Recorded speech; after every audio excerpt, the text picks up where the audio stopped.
আসসালামু আলাইকুম বন্ধুরা, আশা করি আপনারা ভালো আছেন। আমি আপনার সাথে আজকে শেয়ার করব কৃষি বিশ্ববিদ্যালয়ে একটি নিয়োগ বিজ্ঞপ্তি নিয়ে। তো ছোট্ট একটি রিকোয়েস্ট, সকল চাকরি নিয়ে সবার আগে পেতে আমাদের চ্যানেলটি সাবস্ক্রাইব করে দেবেন আর ফেসবুক পেজে দেখছেন পেজটি ফলো করে দেবেন। তো আপনার স্ক্রিনে দেখতেই পাচ্ছেন নিয়োগ বিজ্ঞপ্তিটি বঙ্গবন্ধু শেখ মুজিবুর রহমান কৃষি বিশ্ববিদ্যালয়।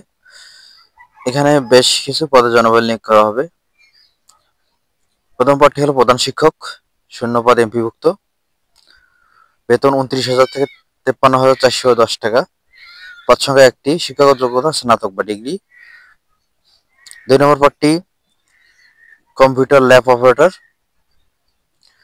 বেতন 9,300 থেকে 22,490 টাকা, পদ সংখ্যা একটি, শিক্ষাগত যোগ্যতা 3 বছর মেয়াদী কম্পিউটার ডিপ্লোমা কোর্স। আবেদন করতে হবে ডাকযোগে। প্রধান নির্বাহী ভারপ্রাপ্ত বঙ্গবন্ধু শেখ মুজিবুর রহমান কৃষি বিশ্ববিদ্যালয় স্কুল, গাজীপুর। তো যারা আগ্রহী প্রার্থী তারা আবেদনটি সম্পন্ন করবেন। সবাইকে সালাম, আসসালামু আলাইকুম।